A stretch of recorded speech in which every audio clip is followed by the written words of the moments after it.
Elena Daly.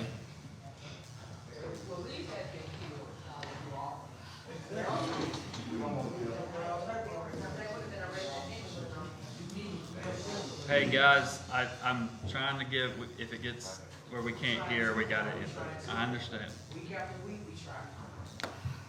My name's Elena Daly. For one person I know hasn't met me yet, hi Tab.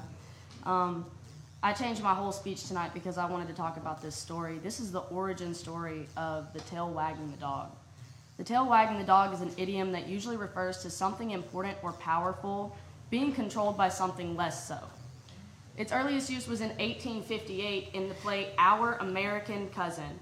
Dunn asked Flo, "Why does a dog waggle his tail?" And Flo responded, "I've never inquired, because the tail can't waggle the dog." It was again used in the film Wag the Dog in 1997, and they added another meaning to this, which means unnecessary action in order to distract from a domestic scandal, which is exactly how I felt that you used that statement. Now that we've addressed all that, I'd like to assert our roles here, shall we? We are the dog. You are the tail. We are more powerful than the six of you combined.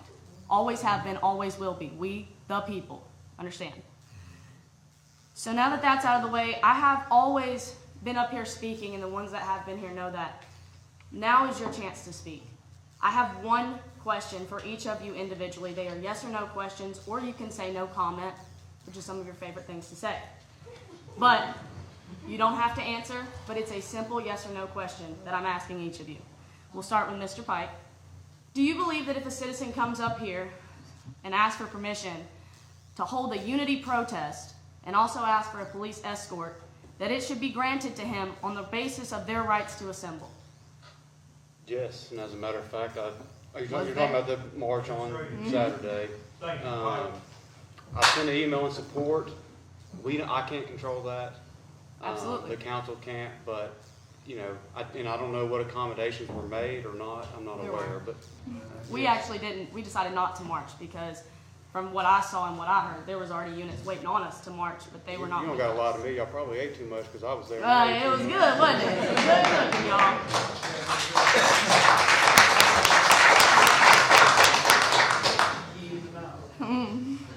Now, Mr. Jackson, do you believe that the policing system, or rather the justice system, is built based upon an unfair, an unjust, and immoral policy? I believe that, let me say this, my position has been clear the entire time. Always. It's been That's clear why I the gave you entire one of the time. easiest questions. I have always felt, and I heard the mayor say tonight that we might be judged in this situation. This is not the first time that this has happened in our nation. Other cities have handled it differently than we've handled it. I have felt the entire time that we don't have a policy or procedure that allowed our officers to be there. I'll ask the question. And I do believe that the officers have to be held accountable. I do believe that our chief has to be held accountable. I believe that because he is, and someone asked me the question, how can he be held accountable? Because he was at home sleep. The fact of the matter is very simply, and I've said this before, I have nothing against Chief. I like Chief. He's been nothing but nice to me. He's answered every question that I've ever asked of him. He's tried to serve me and the people in my district in the best way that in the best way possible, I think, when I've asked him to do so. But I do think that there's a responsibility, there's an accountability, and I think that the buck stops with him. Absolutely. So I do think that we have to have things in place that prevent these things from happening. I think that our chief is a person who has to stop those things, and in this particular case, it didn't happen. So I have I guess I'm the only one in this corner who's saying that this has to happen, but it has to happen. Absolutely. Thank you.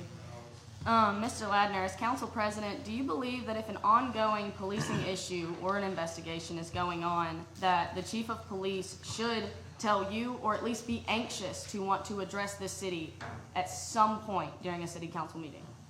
I feel like you know my answer to this. I'm asking these simple yes or no's. Like I said last week that I felt like if I'm No, you If I'm can't. hearing your question- I said yes or no comment to try to make it easier for y'all. The but answer you'll- is yes, Okay. and the reason if you don't mind me Go explaining ahead, the absolutely. answer. This is y'all's time. to Because speak. when there's a vacuum of communication, I think you're talking about communication. Right.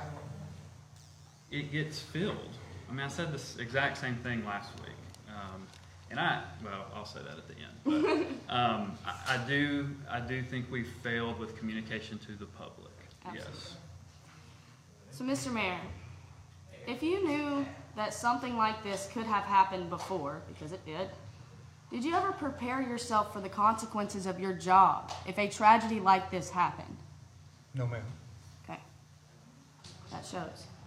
Mr. Pepper, if your brother were the officer needing to be held accountable, would you still be offering your condolences to the family that was affected by that tragedy?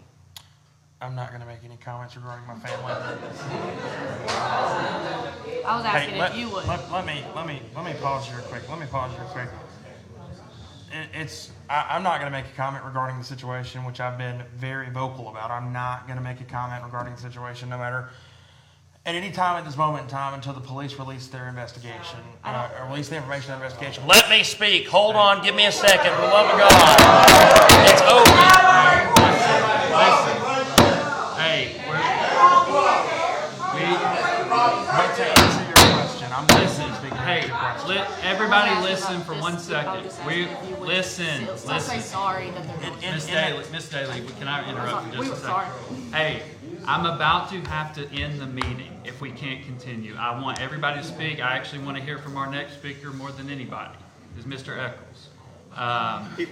And I want to be able to hear from everybody, but we can't be. We're trying to listen to you guys when you're speaking. Mr. Pepper gets to speak, and let's not interrupt him. He's trying to answer a question. So I'm sorry, but we've got to have decorum.